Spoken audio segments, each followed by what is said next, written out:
Good morning guys. നമ്മൾ ഇന്നിവിടെ സംസാരിക്കാൻ പോകുന്നത് നമീബിയയെ കുറിച്ചാണ്. നമീബിയ ഒരു സൗത്ത് വെസ്റ്റ് ആഫ്രിക്കൻ കൺട്രിയാണ്. നമീബിയ ഫേമസ് ആയിട്ടുള്ള അവിടുത്തെ ഭയങ്കര വാസ്റ്റ് ആയിട്ടുള്ള ഡെസേർട്ട് ലാൻഡ്സ്കേപ്പ്, അതായത് ഭയങ്കര ഓൾഡ് ആയിട്ടുള്ള നമീൻ ഡെസേർട്ടിന് വേണ്ടിയിട്ടാണ് നമീബിയ ഫേമസ് ആയിട്ടുള്ളത്. നമീബിയ എന്ന് ആലോചിക്കുമ്പോഴത്തേക്കും നമുക്ക് ഫസ്റ്റ് വരുന്ന ഒരു റെഡിഷ് കളറിലുള്ള ഒരു ഫുൾ സറൗണ്ടഡ് ആയിട്ടുള്ള ഒരു കൺട്രിയാണ് നമീബിയ. നമീബിയയുടെ ക്യാപിറ്റൽ ആണെങ്കിൽ വിൻഹോക്കാണ് അവിടുത്തെ ലാർജസ്റ്റ് സിറ്റി. അവിടുത്തെ ഒഫീഷ്യൽ ലാംഗ്വേജസ് വരുന്നത് ഇംഗ്ലീഷും ആഫ്രിക്കൻസും ജർമ്മൻ, അങ്ങനെ കുറച്ച് ലോക്കൽ ലാംഗ്വേജസ് ആണ്. ഏറ്റവും കൂടുതൽ ആൾക്കാർ സംസാരിക്കുന്നത് ഇംഗ്ലീഷാണ്. പിന്നെ അവിടുത്തെ കറൻസി വരുന്നത് നമീബിയൻ ഡോളറാണ്. ചില ഏരിയാസിൽ മാത്രം സൗത്ത് ആഫ്രിക്കൻ റാൻഡ് അവർ യൂസ് ചെയ്യാറുണ്ട്. ടൈം വരികയാണെങ്കിൽ GMT +2 ആണ് വരുന്നത്. നെക്സ്റ്റ് നോക്കുകയാണെങ്കിൽ നമീബിയ വിസിറ്റ് ചെയ്യാൻ പറ്റിയ ബെസ്റ്റ് ടൈം അതെന്ന് പറഞ്ഞാൽ നമുക്ക് എന്താണ് അവിടെ എക്സ്പീരിയൻസ് ചെയ്യുന്നത് അത് ഡിപ്പെൻഡ് ചെയ്തിട്ടായിരിക്കും നമുക്ക് നമീബിയ വിസിറ്റ് ചെയ്യേണ്ട ടൈം വരുന്നത്. ഇപ്പം നോക്കുകയാണെങ്കിൽ സഫാരീസിനൊക്കെ ബെസ്റ്റ് ടൈം വരുന്നത് ജൂൺ ടു ഒക്ടോബർ ടൈമാണ്. പിന്നെയുള്ളത് ഈ ഡെസേർട്ടും ലാൻഡ്സ്കേപ്പ് അതൊക്കെ കൂടുതലായിട്ട് എക്സ്പീരിയൻസ് ചെയ്യാനാണെങ്കിൽ മെയ് ടു സെപ്റ്റംബർ, അങ്ങനെ ആ ഒരു ടൈം പീരീഡിലാണ് വരുന്നത്. ഈ ബേർഡ് വാച്ചിങ്ങിന് മാത്രമാണ് ഇമ്പോർട്ടൻസ് കൊടുക്കുന്നത്. അങ്ങനെ വിസിറ്റ് ചെയ്യാൻ വേണ്ടിയിട്ടാണെങ്കിൽ നവംബർ ടു ഏപ്രിലാണ് വരുന്നത്. നെക്സ്റ്റ് നോക്കുകയാണെങ്കിൽ നമീബിയയിലെ മേജർ എയർപോർട്ട്സ് ആണ്. നമീബിയയ്ക്ക് 3 മേജർ എയർപോർട്ട്സ് ആണുള്ളത്. ഒന്ന് ഹോസി കുട്ടാക്കോ ഇൻ്റർനാഷണൽ എയർപോർട്ട്, അതാണ് നമീബിയയിലെ മെയിൻ ഇൻ്റർനാഷണൽ എയർപോർട്ട് വരുന്നത്. പിന്നെ വരുന്നത് വാൽവിസ് ബേ ഇൻ്റർനാഷണൽ എയർപോർട്ടാണ്. അത് ഒരു കോസ്റ്റൽ ഏരിയാസിലേക്കൊക്കെ സെർവ് ചെയ്യുന്ന ഒരു ചെറിയ എയർപോർട്ടാണ്. പിന്നെ ഉള്ളത് എറോസ് ഇൻ്റർനാഷണൽ എയർപോർട്ടാണ്. അത് വിൻഹോക്ക് സിറ്റിൻ്റെ അടുത്തുള്ളൊരു കുഞ്ഞ് എയർപോർട്ടാണ്. മെയിനായിട്ട് ഈ ഡൊമസ്റ്റിക് ഫ്ലൈറ്റ്സ് അങ്ങനത്തെ ഇതൊക്കെ സർവീസ് ചെയ്യുന്നതാണ് എറോസ് ഇൻ്റർനാഷണൽ എയർപോർട്ട് വരുന്നത്. നെക്സ്റ്റ് നമീബിയയിലെ മെയിൻ അട്രാക്ഷൻ വരുന്നത് നമീബ് ഡെസേർട്ടാണ്. അതായത് അവിടുത്തെ വേൾഡിലെ ഏറ്റവും ഓൾഡസ്റ്റ് ആയിട്ടുള്ള ഡെസേർട്ടായിട്ടാണ് നമീബ് ഡെസേർട്ട് അറിയപ്പെടുന്നത്. നമീബിയ ഫേമസ് ആയത് തന്നെ ഇങ്ങനത്തെ ഡെസേർട്ട് കൊണ്ടാണ്. അതായത് ഓവർ 55 മില്യൺ ഇയേഴ്സാണ് ഈ ഡെസേർട്ടിൻ്റെ ഒരു പഴക്കം വരുന്നത്. അതാണ് എർത്തിൽ വെച്ചിട്ടുള്ള ഏറ്റവും ആൻഷ്യൻ്റ് ആയിട്ടുള്ള ഒരു ഡെസേർട്ടായിട്ട് അറിയപ്പെടുന്നത്. നമീബ് ഡെസേർട്ടിൽ നമുക്ക് കൂടുതൽ അട്രാക്റ്റീവ് ആയിട്ടുള്ള sauces Valley dunes, dead Valley dunes, പിന്നെ കാനിയോൺസ്, സ്കെൽട്ടൺ കോസ്റ്റ്, അങ്ങനെയുള്ള അവിടെ നമുക്ക് വൈൽഡ് ലൈഫിനെ വാച്ച് ചെയ്യാൻ വേണ്ടി പറ്റി സാൻഡ് ഡ്യൂൺസ്, റെഡ് കളറിലുള്ള സാൻഡ് ഡ്യൂൺസ് ആണ് നമീബ് ഡെസേർട്ടിൽ ഏറ്റവും ഫേമസ് ആയിട്ടുള്ളത്. നെക്സ്റ്റ് ഇതിൽ പറയാനുള്ളതെന്ന് വെച്ചാൽ സോസസ് വേലിയാണ്. അതെന്ന് പറയുന്നത് ഈ നമീബ് ഡെസേർട്ടിൻ്റെ ഉള്ളിൽ, അതായത് ഈ നമീബ് നാഷണൽ പാർക്കിൻ്റെ ഉള്ളിൽ സിറ്റുവേറ്റഡ് ആയിട്ടുള്ള ഒരു അട്രാക്ഷനാണ്. അതെന്ന് വെച്ചിട്ടുണ്ടെങ്കിൽ വേൾഡിലെ ഏറ്റവും ടോളസ്റ്റ് ആയിട്ടുള്ള സാൻഡ് ഡ്യൂൺസ്, അതായത് ഒരു 300 മീറ്റർ ഹൈറ്റിലുള്ള സാൻഡ് ഡ്യൂൺസ് ഒക്കെ ഇതിൻ്റെ ഉള്ളിലാണ് സിറ്റുവേറ്റഡ് ആയിട്ടുള്ളത്. അതെന്ന് പറയാൻ അവിടെ ഫുള്ള് ഈ സാൾട്ട് പാനൽസ്, ക്ലേയിൻ്റെ സാൾട്ട് പാനൽ സറൗണ്ടഡ് ആയിട്ടാണ് ഈ ഏരിയ ഉള്ളത്. അവിടെ നമുക്ക് കാണാനുള്ള ഹൈലൈറ്റ്സ് എന്ന് ഒന്ന് ഡ്യൂൺ 45, ഓരോ ഡ്യൂൺസിന് ഓരോരോ പേരുകളാണ്. ഈ ഡ്യൂൺ 45 എന്നുള്ളത് ഫേമസ് ആയിട്ടുള്ളത് അതാണ് ആ ഒരു ഏരിയയിൽ 45 കിലോമീറ്ററിൻ്റെ അകത്ത് മൊത്തമായിട്ട് സറൗണ്ടഡ് ആയിട്ട് സിറ്റുവേറ്റഡ് ആയിട്ടുള്ളത്. അതുകൊണ്ടാണ് ഡ്യൂൺ 45 എന്നുള്ള പേര് വന്നത്. നെക്സ്റ്റ് ഒരു ഇത് നോക്കുകയാണെങ്കിൽ ബിഗ് ഡാഡി ഡ്യൂൺസ്, അതാണ് വേൾഡിലെ ഏറ്റവും ടോളസ്റ്റ് ആയിട്ടുള്ള ഡ്യൂൺ വരുന്നത്. അതായത് 325 മീറ്റേഴ്സാണ് ഇതിൻ്റെ ഹൈറ്റ് വരുന്നത്. നെക്സ്റ്റ് വരുന്നത് ഡെഡ് വേലിയാണ്. അത് ഏറ്റവും ബ്യൂട്ടിഫുൾ ആയിട്ടൊരു വൈറ്റ് ക്ലേ ആയിട്ടുള്ള പാൻ പോലെയുള്ള ഒരു സറൗണ്ടഡ് ആയിട്ടുള്ള ഏരിയ ആണ്. അത് ഓൾമോസ്റ്റ് അവിടെ ഒരു എന്താണ് പറയുക, കുറച്ച് അട്രാക്ഷൻ ആയിട്ടുള്ള ഒരു ഡെഡ് ക്യാമൽട്രോൺ ട്രീസ് എന്ന് പറഞ്ഞിട്ടുള്ളൊരു ട്രീസ് ഉണ്ട്. അതിന് ഓവർ 900 ഇയേഴ്സാണ് ഓൾഡ്. അത് കുറച്ച് പോയ്സണസ് ആയിട്ടുള്ളൊരു പ്ലാന്റ് ആണ്. പക്ഷേ ഈ 900 ഇയേഴ്സായിട്ട് ആ പ്ലാന്റ് അവിടെ തന്നെ ഉണ്ട്. നെക്സ്റ്റ് നോക്കുകയാണെങ്കിൽ അവിടുത്തെ ഒരു നമീബിയയിൽ അടുത്തൊരു വേറൊരു സൈഡ് എന്ന് പറയുന്നത് അവിടുത്തെ ഈ സഫാരീസ്, അതായത് എറ്റോഷ നാഷണൽ പാർക്കാണ്. അത് നമീബിയയിലെ വേറൊരു സൈഡാണ്. എറ്റോഷ എന്ന് വെച്ചിട്ട് ഗ്രേറ്റ് വൈറ്റ് പ്ലേസ് എന്നാണ്.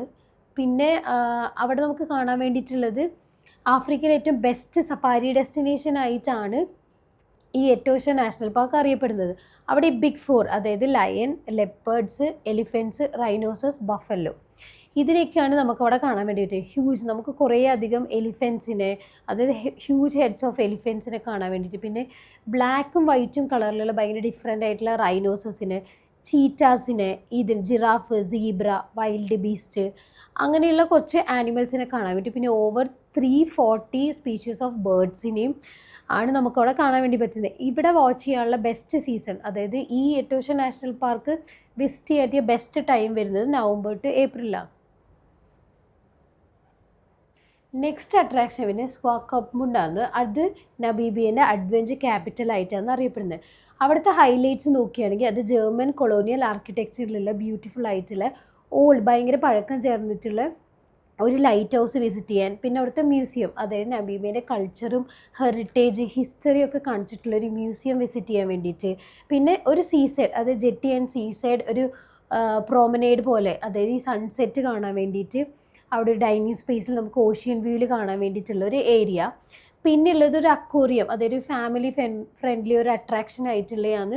അത് അവിടുത്തെ മെറൈൻ ലൈഫ് കാണിക്കാൻ വേണ്ടിയിട്ടുള്ള ഒരു ഏരിയ ആണ് അടുത്തുള്ളത്. പിന്നെ അവിടുത്തെ അഡ്വഞ്ചർ ആക്ടിവിറ്റീസ് പറയുകയാണെങ്കിൽ സ്കൈ ബോർഡിങ്, സ്ക്വാഡ് ബൈക്കിംഗ്, ഡ്യൂൺസിൽ സ്ക്വാഡ് ബൈക്കിംഗ് ഉണ്ട്, പിന്നെ സാൻഡ് ബോർഡിങ് ചെയ്യാനുണ്ട്, സ്കൈ ഡൈവിംഗ് ഉണ്ട്. ഡെസേർട്ടിൻ്റെ ഏരിയയിൽ, ആ അറ്റ്ലാന്റിക് കോസ്റ്റിലിൻ്റെ ഏരിയയിൽ കൂടെ സ്കൈ ഡൈവിങ് ഇത് ചെയ്യാനുള്ള, അതായത് ഭയങ്കര യുണീക്കായിട്ടുള്ള ഈ ഒരു എക്സ്പീരിയൻസ് ചെയ്യാനുള്ളത്.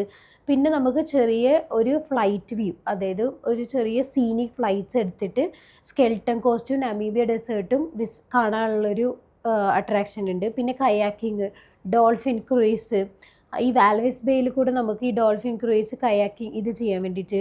പിന്നെ നമുക്ക് അവിടെ ഒരു ഗൈഡഡ് ടൂർസ് ഉണ്ട്. ഡെസേർട്ടിൽ എങ്ങനെയാണ് അവിടുത്തെ ലൈഫ്, ഡെസേർട്ട് ലൈഫ് എങ്ങനെയാണ്, ആനിമൽസിൻ്റെ, സ്നേക്സിൻ്റെ ഇത് കാണാനുള്ള ഒരു ഗൈഡഡ് ആയിട്ടുള്ളൊരു ടൂർ ഇതുണ്ട് അവിടുത്തെ ഒരു അട്രാക്ഷൻ എന്ന് പറയാൻ വേണ്ടിയിട്ട്. നെക്സ്റ്റ് അട്രാക്ഷൻ നോക്കുകയാണെങ്കിൽ ഫിഷ് റിവർ കാനിയോൺ. ഇതാണ് നമ്മൾ വേൾഡിൽ വെച്ചിട്ടുള്ള സെക്കൻഡ് ലാർജസ്റ്റ് കാനിയോൺ എന്നറിയപ്പെടുന്നത്. US ഗ്രാൻഡ് കാനിയോണിന് ശേഷം അടുത്ത ഏറ്റവും ലാർജസ്റ്റ് ആയിട്ടുള്ള കാനിയോൺ എന്നാണ് അറിയപ്പെടുന്നത്. അവിടെ നമുക്ക് കാണാൻ വേണ്ടിയിട്ടുള്ള ഒന്ന് വ്യൂ പോയിൻറ്റ്സ്, പിന്നെ ഈ ഹൈക്കിങ് അത് ഒരു ആക്ടിവിറ്റിയാണ്. പിന്നെ ഈ ഫിഷ് റിവർ ട്രയൽസിൽ കൂടെ നമുക്ക്, അതായത് ഒരു 84 കിലോമീറ്റർ ലോങ് ഉള്ള ട്രെയിൽസിലൂടെ നമുക്ക് ഹൈക്കിങ് ചെയ്യാൻ വേണ്ടിയിട്ടുള്ളത്. അതായത് ഒരു 4 to 5 days എടുക്കും ഈ ഒരു ഹൈക്കിങ് ചെയ്ത് തീരാൻ വേണ്ടിയിട്ട്. പിന്നെയുള്ള ഷോർട്ടായിട്ടുള്ള ഹൈക്കിങ്ങും നമുക്കവിടെ അവൈലബിൾ ആണ്. പിന്നെയുള്ളത് AIS ഹോട്ട് സ്പ്രിങ്സ് ആണ്. അതായത് നമ്മൾ ഈ ഒരു കനിയോണിൽ നിന്ന് വരുന്ന ചെറിയ രീതിയിലുള്ള വാട്ടർ, അതായത് നാച്ചുറൽ സ്പ്രിങ് ഹോട്ട് വാട്ടർ, ഇതിൽ നമുക്കൊരു റിലാക്സേഷൻ പോലെ, ഇത് ഈ ഹൈക്കിംഗ് ഒക്കെ ഒരു റിലാക്സേഷൻ പോലുള്ള അതൊരു ആക്ടിവിറ്റി ഉണ്ട്. പിന്നെ നമുക്ക് അവിടുത്തെ ഈ മൗണ്ടെയ്ൻസിൽ കുറേ വൈൽഡ് ലൈഫിനെ സ്പോട്ട് ചെയ്യാൻ പറ്റും. അത് zebra, kudos, pink bok, baboons, bird life, ഇങ്ങനെയുള്ള കുറച്ച് ആനിമൽസിനെ നമുക്ക് അവിടെ കാണാൻ വേണ്ടി പറ്റും. നെക്സ്റ്റ് അട്രാക്ഷൻ നോക്കുകയാണെങ്കിൽ കേപ്പ് ക്രോസ് സീൽ റിസർവ് ആണ്. ഇതറിയപ്പെടുന്നത് വേൾഡിലെ ഏറ്റവും ലാർജസ്റ്റ് ആയിട്ടുള്ള കേപ്പ് ഫർ സീൽസിൻ്റെ കോളനി ആയിട്ടാണ്. ഇവർ പോപ്പുലേഷൻ വരുന്നത് ബിറ്റ്വീൻ ഒരു 80 to 250,000 വരെയാണ്. അതൊരു സീസൺ അനുസരിച്ചായിരിക്കും ഇത് ചേഞ്ച് ആവുന്നത്. അവർ ബ്രീഡിങ് സീസൺ നോക്കുകയാണെങ്കിൽ നവംബർ ടു ഡിസംബർ ആണ്. ആ സമയത്താണ് കൂടുതലായിട്ട് ഇവിടെ ബ്രീഡിങ് നടക്കുന്നത്.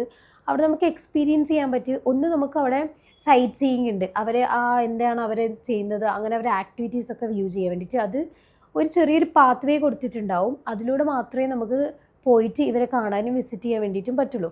പിന്നെ അവിടെ പോകുമ്പോൾ ശ്രദ്ധിക്കേണ്ടതെന്ന് വെച്ചാൽ ഈ സീൽസിന് ഭയങ്കരമായിട്ടുള്ള ഒരു സ്മെല്ലും പിന്നെ അവരൊരു സൗണ്ടും ഉണ്ടാക്കും. അത് ഭയങ്കരമായിട്ട് ചിലർക്ക് ഭയങ്കര ഡിസ്റ്റർബിങ് ആയിട്ടുള്ളൊരു മെമ്മറി ആയിരിക്കും, അല്ലെങ്കിൽ എക്സ്പീരിയൻസ് ആയിരിക്കും. നെക്സ്റ്റ് നോക്കുകയാണെങ്കിൽ കോൾമാൻ സ്കോപ്പ് എന്ന് പറഞ്ഞിട്ടുള്ളൊരു, അതായത് നമീബിയൻ്റെ വേറൊരു അബൻഡൻ്റ് ആയിട്ടുള്ളൊരു ഏരിയ ആണ്. അത് പണ്ട് കാലത്ത് ഒരു മൈനിങ് ടൗണായി, അത് ഡയമണ്ട് മൈനിങ് ടൗൺ ആയിട്ടാണ് അറിയപ്പെടുന്നത്. ഇപ്പോൾ അവിടെ കാണാൻ വേണ്ടിയിട്ട് ഒരു എന്താ പറയുക ഗോസ്റ്റ് ടൗൺ ആയിട്ടാണ് ആൾക്കാർ ഇപ്പോൾ അവിടെ ഡിസ്ക്രൈബ് ചെയ്യുന്നത്. കാരണം ഭയങ്കര ഓൾഡായിട്ടുള്ള ബിൽഡിങ്സ്, പൊട്ടിപ്പൊളിച്ചുള്ള ബിൽഡിങ്സ്, അത് സാൻഡ് ഡ്യൂൺസ് വന്നിട്ട് അതിൻ്റെ പകുതി ഭാഗം അതിൻ്റെ ഉള്ളിലായിട്ട്, അപ്പോൾ അതിനെ അവരൊരു അബൻഡൻ്റ് ആയിട്ടുള്ളൊരു ഡയമണ്ട് മൈനിങ് ടൗൺ ആയിട്ട്, ഗോസ്റ്റ് ടൗൺ ആയിട്ടാണ് അറിയപ്പെടുന്നത്. അവിടെ നമുക്ക് കാണാൻ വേണ്ടി പറ്റുന്നത് ഒന്ന് സാൻഡ് ഫിൽഡ് ഹൗസസ്, അതായത് ഈ ഡെസേർട്ടിലെ സാൻഡ്സൊക്കെ പകുതിയേറെ മൂടിയിട്ടുള്ള ബിൽഡിങ്സ്, ഹൗസസ്, അത് കാണാൻ വേണ്ടിയിട്ട്. പിന്നെ ഒരു ഓൾഡ് ഭയങ്കര പഴക്കറിഞ്ഞിട്ടുള്ള കാസിനോ, അങ്ങനെ അതിപ്പോഴും ലൈവ്ലി ആയിട്ടാണ് ഉള്ളതെന്നാണ് പറയുന്നത്. അത് വിസിറ്റ് ചെയ്യാനുള്ള ഒരിതുണ്ട്. പിന്നെ അവിടുത്തെ ഐസ് ഫാക്ടറി, ഹോസ്പിറ്റൽ, ഇങ്ങനെ ചെറിയ ചെറിയ ഫെസിലിറ്റീസ് മാത്രമുള്ള ഹോസ്പിറ്റൽസ്, അത് ഡെസേർട്ട് ടൗണിൽ ചെറിയ ചെറിയ ഫെസിലിറ്റീസിൽ ഇങ്ങനത്തെ കുറേ ബിൽഡിങ്സ്. പിന്നെ ഈ ഫോട്ടോഗ്രാഫിക്കൊക്കെ ഏറ്റവും നല്ല പ്ലേസ് ആയിട്ടാണ് പറയുന്നത്. പിന്നെ നമ്മളവിടെ പോകുമ്പം ചില സ്ഥലത്ത് പോകുമ്പോൾ നമ്മൾ പെർമിഷൻ എടുക്കണം, അല്ലാതെ നമ്മൾ എക്സ്ട്രാ പെർമിഷൻ എടുത്തിട്ട് അവിടെ വാച്ച് ചെയ്യാൻ വേണ്ടി പറ്റുള്ളൂ. നെക്സ്റ്റ് നോക്കുകയാണെങ്കിൽ ഡാമറലാൻഡ് എന്ന് പറഞ്ഞിട്ടുള്ള വേറൊരു അട്രാക്ഷൻ ഉണ്ട്. അതായത് ഭയങ്കര റഗ്ഡായിട്ടുള്ള ഒരു മൗണ്ടെയിൻ റേഞ്ചസ്, ഭയങ്കര റോക്കി പ്ലെയിൻസും ഡെസേർട്ട് ലാൻഡ്സ്കേപ്പ് അങ്ങനെയുള്ളൊരു ഏരിയയാണ്. ഭയങ്കര റഗ്ഡായിട്ടുള്ള ഈ റോക്സ് ഒക്കെ ഫോം ചെയ്തിട്ടുള്ള ഒരു ഏരിയ ആണ് ഡാമറാൽ എന്ന് പറഞ്ഞിട്ട്. നെക്സ്റ്റ് ഒരു എക്സ്പീരിയൻസ് അവിടെ പറയുകയാണെങ്കിൽ നമുക്ക് ഗൈഡഡ് ആയിട്ടുള്ള സഫാരി ഉണ്ട്. അതായത് ഡെസേർട്ടിൽ എലിഫൻസ്, റൈനോസിനെ ഇവരെയൊക്കെ കാണാനുള്ള ഒരു ഗൈഡഡ് ടൂർ ഉണ്ട്. പിന്നെ നമുക്ക് ഈ റോക്ക് എൻകാർവ് ചെയ്തിട്ടുള്ള ഇതിലൊക്കെ പോയിട്ട് ഫോട്ടോ എടുക്കുക, ഫോട്ടോഗ്രാഫിക്ക് ഏറ്റവും ബെസ്റ്റ് പ്ലേസ് ആണ്. പിന്നെ ഹൈക്കിംഗ് ഉണ്ട്, അവിടുത്തെ ബ്രാൻഡ്ബർഗ് എന്ന് പറഞ്ഞിട്ടുള്ള ചെറിയൊരു മൗണ്ടെയിൻ ഹൈക്കിംഗ് ഉണ്ട്. പിന്നെ നമുക്ക് അവിടെ കാണാനുള്ള സ്പ്ലിറ്റ് കോപ്പിൻ്റെ എക്സ്പ്ലോർ ചെയ്യാൻ വേണ്ടിയിട്ടും അവിടുത്തെ സൺറൈസും സൺസെറ്റ് കാണാൻ വേണ്ടിയിട്ട്. പിന്നെ അവിടെ മെയിനായിട്ട് പറയുന്നത് സ്റ്റാർ ഗേസിങ്, അത് ഭയങ്കര യുണീക്കായിട്ടുള്ള ഒരു എക്സ്പീരിയൻസ്. അതായത് അവിടെയാണ് ക്ലിയർ സ്കൈ, അതായത് clearest sky in the world എന്ന് അറിയപ്പെടുന്ന അവിടെയാണ്. അവിടെ നമുക്ക് ഈ സ്റ്റാർ ഗേസിങ് അത് എക്സ്പീരിയൻസ് ചെയ്യാൻ വേണ്ടിയും പറ്റും. നെക്സ്റ്റ് ഒരു അട്രാക്ഷൻ വരികയാണെങ്കിൽ സ്കെലിട്ടൺ കോസ്റ്റ് ആണ്. സ്കെലിട്ടൺ കോസ്റ്റ് എന്ന് പേര് വരാനുള്ള കാരണം പഴയ കാലത്തൊക്കെ ഈ അവിടുത്തെ ഫിഷിങ്ങിനും ഇതിനൊക്കെ വേണ്ടിയിട്ട് ആൾക്കാർ പോയ ടൈമിന് അവിടുത്തെ ഷിപ്പ് ഈ സീൻ്റെ റഫ്നെസ് കാരണം പിന്നെ ഭയങ്കര ഡേഞ്ചറസ് ആയിട്ടുള്ള ഫോഗ് കാരണം അപകടത്തിൽ പെട്ടിട്ട് അവിടുത്തെ ഫുൾ ഡിസ്ട്രോയ് ആയിട്ട് ഈ ഒരു കോസ്റ്റിലേക്ക് അടിഞ്ഞിട്ടുള്ള ആ ഒരു ഇതിനാണ് അവർ സ്കെലിട്ടൺ കോസ്റ്റ് എന്ന് പേരിട്ടിരിക്കുന്നത്. അതായത് കുറേ അധികം ഷിപ്സിൻ്റെ ഒരു സ്കെലിട്ടൺ മോഡൽ ഇങ്ങനെ ഡേഞ്ചറസ് ആയിട്ടുള്ള ഒരു ഇത് വന്നിട്ട് ഡിസ്ട്രോയ് ആയിട്ടില്ല. അതാണ് അവിടുത്തെ ഒരു അട്രാക്ഷൻ എന്ന് പറയുന്നത്. അവിടെ നമുക്ക് വേണമെങ്കിൽ ഈ ഡെസേർട്ടിലെ എലിഫൻസിനെ, ലയൺസിനെ, ജിറാഫിനെ, ഓക്സി, ജാക്കറ്റ്സ് ഇങ്ങനെയുള്ള ചെറിയ ചെറിയ ആനിമൽസിനെ കാണാൻ നമുക്കവിടെ പറ്റും. നെക്സ്റ്റ് നോക്കുകയാണെങ്കിൽ നമീബിയൻ്റെ ക്യാപിറ്റൽ സിറ്റിയാണ് വിൻഹോക്ക്. അവിടെ എന്ന് പറയാൻ വേണ്ടി നമുക്ക് കാണാൻ കുറച്ചും കൂടി ഈ സിറ്റി ടൂറ്, ഷോപ്പിംഗ്, ഡൈനിങ്, അതായത് ഈ ഒരു ഡെസേർട്ടും വൈൽഡ് ലൈഫ് ഏരിയ ഒക്കെ വിട്ടിട്ട് ഒരു ചെറിയ സിറ്റി, അതാണ് വിൻഹോക്ക് എന്ന് പറയുന്നത്. അവരവിടെ കൂടുതലായിട്ട് ഫോക്കസ് ചെയ്യുന്നത് ആഫ്രിക്കനും ജർമ്മൻ കൾച്ചർ ഇൻഫ്ലുവൻസ് ചെയ്തിട്ടുള്ള മാർക്കറ്റ്സ്, മ്യൂസിയംസ്, ഇതൊക്കെയാണ് അവിടുത്തെ അട്രാക്ഷൻസ് വരുന്നത്. അവിടെ ആക്ടിവിറ്റീസ് നമുക്ക് പറയുകയാണെങ്കിൽ സിറ്റി ടൂർ അവിടുത്തെ സിറ്റി മൊത്തം കാണാൻ വേണ്ടിയിട്ട് അത്. പിന്നെ നെക്സ്റ്റ് ഉള്ളത് ഷോപ്പിംഗ്, ഡൈനിങ്, പിന്നെ അവിടുത്തെ ഒരു ഇൻഡിപെൻഡൻസ്, ഒരു മെമ്മോറിയൽ ഇത് കാണാൻ വേണ്ടി, ഒരു ബിൽഡിംഗ് കാണാൻ വേണ്ടിയിട്ട്. നെക്സ്റ്റ് ഉള്ളത് ഒരു ക്രൈസ്റ്റ് ചേർച്ച്, അവർ കൂടുതലായിട്ട് ക്രിസ്ത്യൻ ചേർച്ചിനാണ് ഇമ്പോർട്ടൻസ് കൊടുക്കുന്നത്. അങ്ങനെ ക്രൈസ്റ്റ് ചേർച്ച് വിസിറ്റ് ചെയ്യാൻ വേണ്ടിയിട്ടുള്ള, പിന്നെ അവിടുത്തെ മ്യൂസിയംസ്, പിന്നെ അവിടെ ഒരു കോൾ ഫ്രോസ്ട്രസ് മ്യൂസിയംസ്, പിന്നെ നമീബിയൻ്റെ നാഷണൽ ആർട്ട് ഗാലറി, അങ്ങനെ പിന്നെ ഒരു ഗെയിം പാർക്ക് വിസിറ്റ് ചെയ്യാൻ വേണ്ടിയിട്ട്, പിന്നെ നമീബിയൻ്റെ ക്രാഫ്റ്റ് സെൻറ്റർ, അതായത് ഷോപ്പിങ്ങിന് പറ്റിയ ഒരു ഏരിയ ആണത്. പിന്നെ ഒരു പോസ്റ്റ് സ്ട്രീറ്റ് മാൾ എന്ന് പറഞ്ഞിട്ട് വേറൊരു മാൾ പോലെ, ഒരു ചെറിയ മാൾ പോലെ ഉണ്ട്. ഇവിടെയൊക്കെയാണ് നമുക്ക് ഷോപ്പിംഗ് ചെയ്യാൻ പറ്റിയത്. ഇതൊക്കെയാണ് നമീബിയൻ്റെ യുണീക്കായിട്ടുള്ള എക്സ്പീരിയൻസും അട്രാക്ഷൻസും ഒക്കെ നമുക്ക് അവിടെ പോയിട്ടുണ്ടെങ്കിൽ വിസിറ്റ് ചെയ്യാൻ വേണ്ടിയിട്ട് കാണാൻ വേണ്ടിയിട്ടൊക്കെ പറ്റുന്നത്. ഇങ്ങനെയുള്ള കൂടുതൽ ഇൻഫോർമേഷൻ വീഡിയോസിനായി വെസ്റ്റ് ബേർഡിനെ ഫോളോ ചെയ്യും. Thank you.